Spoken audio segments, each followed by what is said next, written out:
Every photograph they ever published of Eunice Kennedy and Sargent Shriver's 1953 wedding lied to you.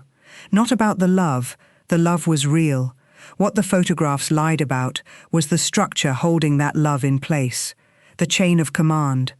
The organizational chart that existed inside the Kennedy family long before Eunice ever walked down that aisle at St. Patrick's Cathedral, and that kept running, cold and efficient, long after the rice was thrown and the cameras went home.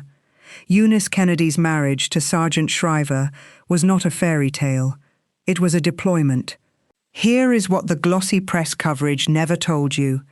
In 1953, when Eunice Mary Kennedy married Robert Sargent Shriver Jr. at one of the most photographed Catholic weddings in American history, Cardinal Spellman officiating, the full Kennedy production on display, she was one of the most intellectually capable people in a household already famous for producing them. Stanford educated, a sociology degree, years of real, hands-dirty social work at the U.S. State Department, the Justice Department, a women's federal prison in West Virginia. This was not a socialite. This was a machine, and the Kennedy family had already decided what that machine was for. It was not for politics. Politics was for the sons. Joe Kennedy said it himself, documented, on the historical record. If that girl had been born with balls, she would have been a hell of a politician. That is her own father, describing her raw political genius in one sentence. And in the next breath, implicitly, brutally, explaining exactly why it would never be used the way it deserved to be. Breaking barriers in the Kennedy household was not a family project, it was a male project. Men play, women pray. That was the operating doctrine inside that house. And Eunice Kennedy had been living under it her entire life by the time she stood at that altar. So when Sargent Shriver walked into this story, he was not walking in as a savior. He was walking in as a recruit. Let's be completely real for a second. Sarge was not a nobody latching onto a famous surname. He was genuinely exceptional. Yale scholarship, Yale law, Navy officer in the Pacific Theater, Purple Heart, a man who returned from World War II with credentials, ambition, and a clear internal map of where he was going. He had political ambitions sketched out years before he ever stepped foot in the Merchandise Mart in Chicago in 1948. And who owned the Merchandise Mart? Joseph P. Kennedy. That is not a coincidence. That is the architecture. Joe Kennedy hired Sargent Shriver to manage the Merchandise Mart 5 years before the wedding. Eunice and Sarge had met at a New York party years before even that, and then, embedded inside the Kennedy operation, working directly for her father, Sarge walked out of Sunday Mass with Eunice in January 1953, approached a side altar, said a prayer. And Eunice Kennedy turned to him and said, "Sargent Shriver, I think I'd like to marry you," she proposed to him. In 1953, in America. That single moment tells you everything the wedding photographs refused to show. This was not a woman being handed off. This was a woman making a move inside a system that had already decided her moves had limits. That same defiant energy, the refusal to ask permission, the habit of simply taking the action, is the thread that runs through everything that comes next. And that is exactly where this story gets brutal. If you are watching this, and you want to understand how the most powerful American dynasties actually allocated human beings inside their own operations, not the mythology, the mechanics, hit subscribe right now. Share this with someone who thinks the Kennedy story is purely glamour and tragedy. What they built behind that image is the part nobody covered properly. Stay with me. They married on May 23, 1953, 5 children, 56 years, and the press sold it for decades as a high society dream. The Kennedy daughter and her devoted husband, a graceful supporting character in someone else's political saga. Here is what the press missed. Sargent Shriver was not a supporting character. He was a redirected one. Illinois Democrats wanted him for governor. He had the profile, the connections, the capability. He had his own future planned. Then Joseph P. Kennedy Sr. stepped in. In 1960, Joe Kennedy personally told Sargent Shriver that he was needed. Not for his own race, not for Illinois, not for anything that would advance Shriver's career, but for JFK's presidential campaign, specifically the West Virginia primary, critical, winnable, and Shriver's own ambitions could wait. His biographer Scott Stossel confirmed it. The Baltimore Sun reported it on the record. This is not interpretation. Being inside the Kennedy family, as one journalist later put it with surgical precision, put Sargent Shriver at the apex of power, but also thwarted his political ambitions. We all saw the pictures. The Camelot era. The glossy magazine shoots. The sense that everyone inside that circle was exactly where they chose to be. But Sargent Shriver, a man Time magazine would later call one of the most capable political operators of his generation, spent the entire 1960s arriving second inside his own family's organizational chart. Second to the brothers, second to the brand, second to a name that was never his. And Eunice? Eunice had been arriving second in that house since 1921. Here is the thing nobody in the press calculated. Two people who have spent their entire lives being redirected, sidelined, and told to wait their turn. They don't simply absorb that. Sometimes they find a different door, and sometimes that door leads somewhere nobody in the building anticipated. The real story of Eunice Kennedy's marriage to Sargent Shriver is not a love story the way they packaged it. It is not a tragedy either. It is something much harder to categorize. It is the story of two genuinely exceptional people, operating inside a machine that was using them both, who quietly, methodically built something that machine itself could never have manufactured. And nobody saw it coming until it was already done.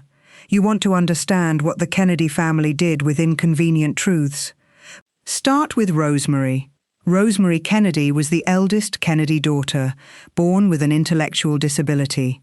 By the early 1940s, as the Kennedy sons were climbing, as Jack was in the Navy, as the family brand was ascending toward what would eventually become the presidency, Rosemary's behavior was becoming harder to conceal. Joe Kennedy made a decision, without consulting Rose, without, by most historical accounts, consulting anyone who might have said no. He arranged for a prefrontal lobotomy to be performed on his 23-year-old daughter in 1941. The procedure left Rosemary permanently incapacitated. She was institutionalized at the St. Coletta School in Wisconsin, and then the Kennedy operation did what it always did with complications. It erased her. Rosemary Kennedy was simply written out of the family biography. The PR machinery acted as though she barely existed. This is not speculation. Kate Clifford Larson documented every detail in Rosemary, the hidden Kennedy daughter, sourced directly from Rose Kennedy's own diaries and private family correspondence. The family made a calculated, documented decision to disappear a human being because that human being complicated the brand. Now, Eunice knew. That is the sentence the press glossed over for decades.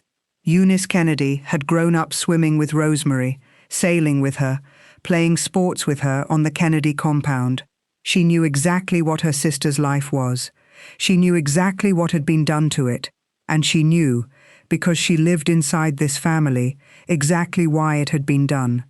While her brothers were in Washington accumulating power, while the family was manufacturing the most carefully controlled political image in American history, Eunice Kennedy Shriver quietly set up a summer camp for children with intellectual disabilities in 1961, on the lawn of her Maryland home, not a press release, not a charity gala, a camp, with actual children, on her actual lawn, with her own hands.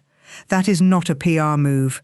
That is a woman with direct, personal, documented knowledge of what happens when the powerful decide a human being is inconvenient, choosing, with the tools she had, to do the exact opposite. She used the Joseph P. Kennedy Jr. Foundation as her engine, And how she got control of that foundation is itself a lesson in how the Kennedy hierarchy operated. The foundation was established in 1946, named after Joe Jr., the eldest son killed in World War II. For years, the letterhead listed Jack Kennedy, or Bobby, or Ted as president, the famous names. The brand, the sons got the credit, that was the system. But in 1957, Joe Kennedy Sr. handed operational control to Eunice and Sargent Shriver. Not because he had converted to believing his daughter deserved equal standing, because charity work was, in 1950s America, considered appropriate territory for women and supportive husbands. The brothers had a presidency to win. The foundation was infrastructure they no longer needed to personally drive. Joe Kennedy handed Eunice the keys, the same way a corporation hands a division to someone it does not expect to use for anything transformative. He was wrong. Catastrophically, historically wrong. Eunice did not file the foundation away. She weaponized it. She used it to fund research into intellectual disabilities at a moment when the mainstream medical consensus was that nothing meaningful could be done. And she drove that research into the architecture of the federal government itself. She helped establish the President's Panel on Mental Retardation in 1961. She pushed the National Institute of Child Health and Human Development into existence in 1962. By 1967, she had seeded a national network of research centers inside major medical schools across the country. By 1971, she had centers for medical ethics running at Harvard and Georgetown. Every one of those institutions changed how America understood and treated people with intellectual disabilities. None of it made the front page. The brothers were on the front page. And what nobody in the press understood in 1961, not one reporter, not one editor, was that the backyard camp in Maryland was the seed of an institution that would eventually operate across 190 countries. The full scale of what Eunice was building would not be visible for years. By the time it was, the Kennedy sons were gone. And in July 1968, in Chicago, on ground where Sarge had once been seriously positioned for the governor's race, before the family redirected him, Eunice Kennedy Shriver organized the first International Special Olympic Games. I want to stop here for a second, because I have looked at a lot of stories where the official record and the public narrative diverge, but this one is different. This one does something to me every time I sit with it fully. Think about the actual sequence. Joe Kennedy looks at his most politically gifted child and tells her, through the structure of his household, through what he invests in and what he doesn't, that the Oval Office is for her brothers. She is handed a charitable foundation as her domain, the way you hand someone a side project. And she takes that side project and builds a global institution that will be running long after every political office any Kennedy ever held has changed hands a dozen times. The father's imagination had a ceiling. The daughter blew straight through it. And she did it without a single Senate seat, without a single election won, without her name ever appearing at the top of a ticket. While she was doing all of that, the press was writing about her brothers. I don't find that poignant. I find it enraging, because the scale of what the public missed, the magnitude of what was happening in plain sight while Camelot occupied every front page, is almost impossible to fully absorb. Now, Sargent Shriver's career, because the machinery that constrained him ran on the same fuel as everything else inside that family, and what it produced, despite the constraint, is just as staggering. After West Virginia, in 1960, Sarge got the Peace Corps. JFK turned to him personally to build it from a campaign promise into a functioning institution. From 1961 to 1966, Shriver dispatched 190,000 volunteers to 141 countries. That is historic operational genius. But understand what was running simultaneously. The same man building the Peace Corps was not on the Illinois ballot, not in the governor's race, not in the Senate race. He was implementing someone else's campaign promise, while his own political future sat in a holding pattern. After the Peace Corps, Lyndon Johnson pulled him into the war on poverty. As first director of the Office of Economic Opportunity, Shriver launched VISTA, the Job Corps, Head Start, the Community Action Program, Legal Services. Time called him the architect of 1960s government idealism. Every one of those programs is still operating today, and still, no ballot. Still no front of the line. In 1968, Illinois Democrats came after him again, for governor, for Senate, simultaneously. He was being floated seriously for the vice presidential nomination. He wanted to run. Then Robert Kennedy was assassinated in June. The entire Democratic landscape collapsed. Shriver was, once again, standing at the edge of a candidacy that the circumstances had just swallowed. The 1972 Democratic ticket was supposed to be Shriver's moment. What actually happened to that ticket was one of the most chaotic collapses in American political history. And when it was over, Shriver's political career as a candidate would never recover. George McGovern won the nomination. His running mate, Senator Thomas Eagleton, was forced off the ticket after it emerged he had received electroconvulsive therapy for depression. McGovern needed a replacement. He turned to Sargent Shriver. Let that fully land. After everything, the redirected races, the swallowed ambitions, decades of building institutions in service of other people's visions, Sargent Shriver's first shot at the top of a national ticket was as the emergency backup on a campaign already in structural collapse. He was the second choice. On a damaged ticket, they lost to Richard Nixon in one of the largest landslides in American history. Time's obituary of Shriver put it with devastating economy. He itched to be a candidate for high office during the 1960s, but never found his way to the front of a line full of brothers. Even when he finally got a crack, it was an afterthought. He ran for president himself in 1976, was immediately overtaken by a then-obscure Georgia governor named Jimmy Carter. His career as a candidate never found ground to stand on. Here is what that adds up to. The same family connection that gave Sargent Shriver access to the Peace Corps, to the war on poverty, to France, to the 1972 ticket. That same connection was the wall between him and the candidacy he had been building toward since before he ever walked into the merchandise mart. The Kennedy machine used him brilliantly. And the Kennedy machine, in using him so efficiently for its own political purposes, consumed the oxygen his own career needed to breathe. Meanwhile, and this is the part that makes the whole story click into place, Eunice was in Chicago, organizing the first International Special Olympics, in 1968. The same year Sarge was being courted for governor and vice president. The press covered it mildly, a Kennedy charity event. Nobody reported it as the founding of a global institution that would outlast every political office anyone in that family ever held, because nobody in 1968 understood that was what it was. Let's talk about the end, because the end of this story is where everything the official version buried comes fully into the open. Eunice Kennedy Shriver died on August 11th, 2009. She was 88. Sharp and productive until the last months of her life. Sargent Shriver had been fighting Alzheimer's for years by that point. But he was at her side when she died, in Hyannis, Massachusetts, where the Kennedy story had always come home. He died on January 18, 2011, less than 2 years after her.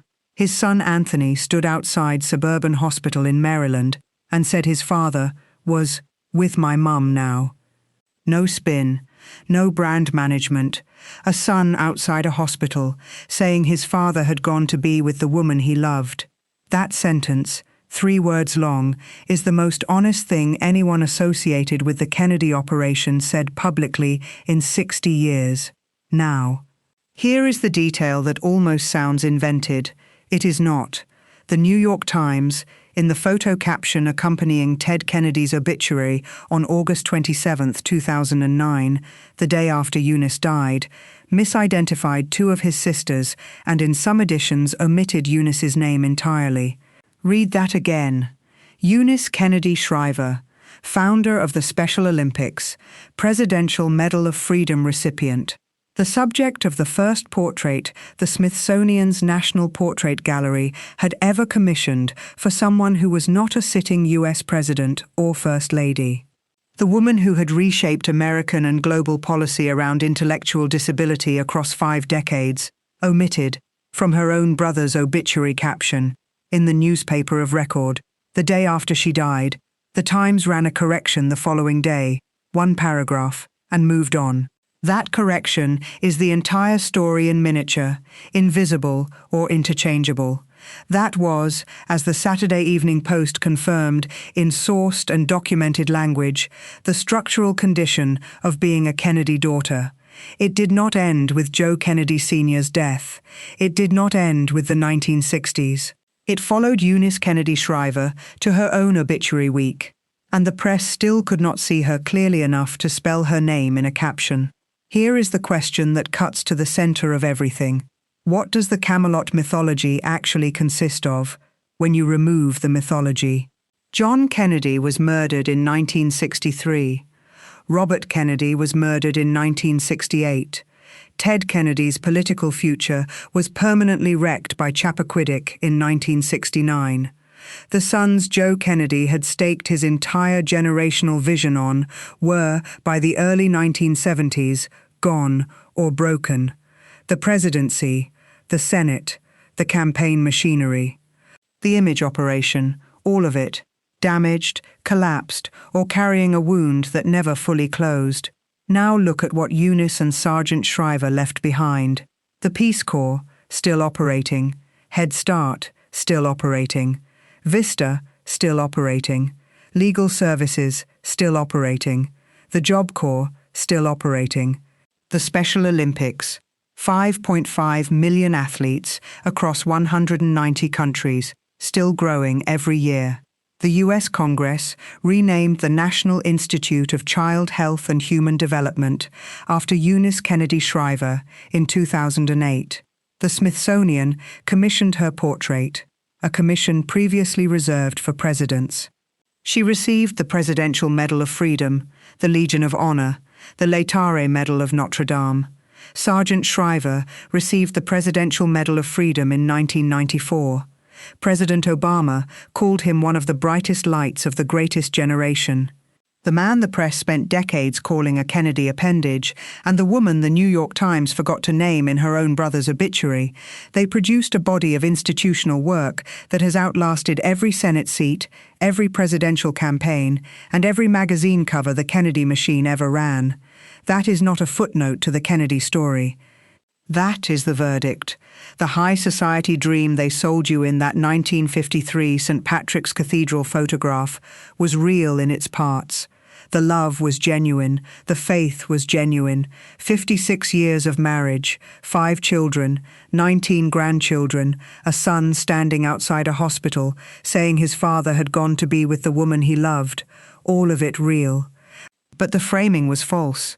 The suggestion that this was a happy supporting act in a larger Kennedy drama, that Eunice was background, that Sarge was decoration, that was the lie. Both of them were redirected, both of them were used, and both of them, inside those constraints, built things the machine never intended and could not have built without them. The Kennedy brand controlled the image for 60 years. Eunice and Sarge controlled the outcome. The daughter Joe Kennedy could not picture in public office, built a more durable institution than any of the sons he groomed for the presidency. The in-law the press couldn't stop calling a Kennedy appendage built the Peace Corps, the war on poverty infrastructure, and a vice presidential campaign, and did it all while his own name was perpetually third on someone else's list. Together, inside a structure designed to use them both, they built something that will be running long after the last Kennedy biography has been written and shelved. That story was hiding directly behind the cathedral photograph the whole time. It deserved the front page. If this shifted how you see the Camelot era, share it. Hit subscribe. The version they sell and the version the record actually supports are almost never the same story. There is always more underneath. We are just getting started.